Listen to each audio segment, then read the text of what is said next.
Good afternoon and welcome to the Windsor Star's Net News at Noon. I'm Craig Pearson with Don McArthur, bringing you the best from the paper and the web. Well, we're getting back to work. The number of Canadians receiving EI benefits fell 6.4% in January.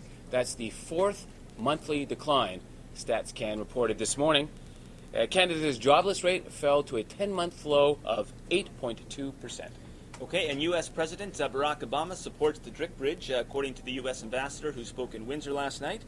He said the free and unfettered border crossings of yesteryear, sort of your grandfather's border crossings, are a thing of the past, though, because of heightened security concerns.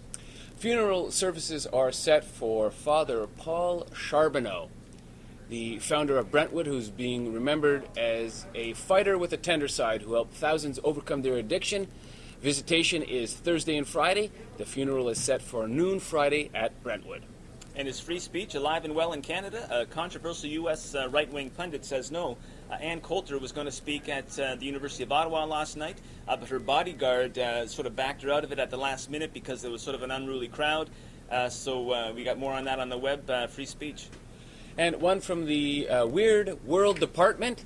Officials in Russia say that icicles have killed 5 people this winter and injured 150 more in the coldest winter there in 30 years. Okay, folks, it was a little too close for comfort last night, but the Spits emerged victorious in a 7-6 shootout with the Erie Otters.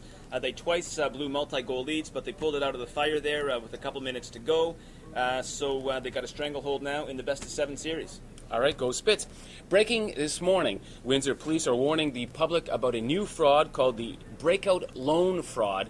It's fairly complicated. Here to discuss it with us is Windsor Police Staff Sgt. Gerry Corriveau. Gerry, thanks a lot for coming on. Morning, gentlemen. Thanks for having me. Come right up. And so, what is the situation with this fraud? What's occurring is people are being approached in the community to make fraudulent loans. They're approaching financial institutions. They're making financial disclosures that are inaccurate.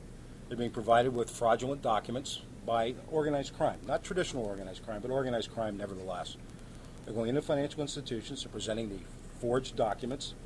They're being told that they're only subject to civil penalty, when in reality, by submitting a forged document and obtaining a loan, you're committing a fraud. That fraud, you are subject to criminal prosecution, criminal penalty, and a criminal record. Did you go to jail? You could go to jail. It's fraud over $5,000. And this particular one, the amount of the fraud is $88,000. That's a substantive amount of money. Somebody's going to have to pay a penalty for that. Now, I guess I don't quite understand. What is happening with that fraud? How are they getting you to do this? They're approaching you if you're a person that's in financial difficulty already. You've already got some loan problems, and you're contemplating a bankruptcy.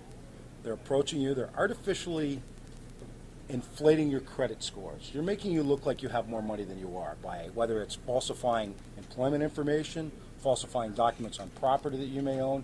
I mean, I look around here and I see all these computers. In this day and age, you can scan and reproduce almost anything.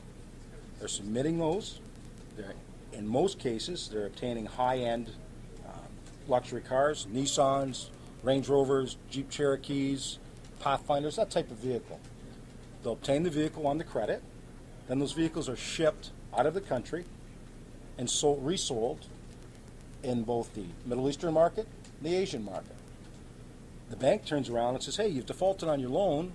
We want our property back. Your property's long gone. Yeah. The bank doesn't have it anymore. It's gone. People are misinformed that they're only responsible for the debt. They're active participants in this fraud, and in reality, they will face criminal prosecution if they're caught. I guess that's the question. Are they victims or are they criminals? They're criminals. They're victimized in terms that they're misinformed of the penalty they may seek. It's okay. It's only a loan. You'll have to repay the loan. Mind you, they're being misinformed by organized crime, so correct. That might be the and the organized crime is taking the bulk of the profit. It's not the individual that walks in and applies for the loan. They may get 10 cents on their dollar. So in this case, $88,000. We have information that the individual, the female that applied for the loans, she got about $8,000 in profit. How common is this crime? Yeah, how many local cases? We've made The Financial Crimes Unit has made 3 arrests in the past on this. We believe it's prevalent right across the province, and in fact, right across the country. We're actively investigating another considerable amount. And what should folks do if they encounter this crime, if they hear about this crime? Who should they call? What should they do? By all means, if you're approached by somebody that's getting you to participate or inquiring if you'd like to participate in this type of scam, call us, 255-6700, and our general number is 4830. One of the detectives in the office will happily point you in the right direction. But whatever you do, don't get involved in it, because Exactly. you guys are coming.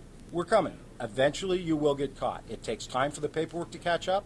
It takes time for the documents to catch up. But you will get caught. There's documents. They exist. Financial institutions will follow them up, and we will follow them up. Thanks a lot, Gerry. Not a problem. Thank you, gentlemen. Thanks a Always lot. a pleasure. Thank you, Jerry. Folks, online and on your porch, we're the Windsor Star.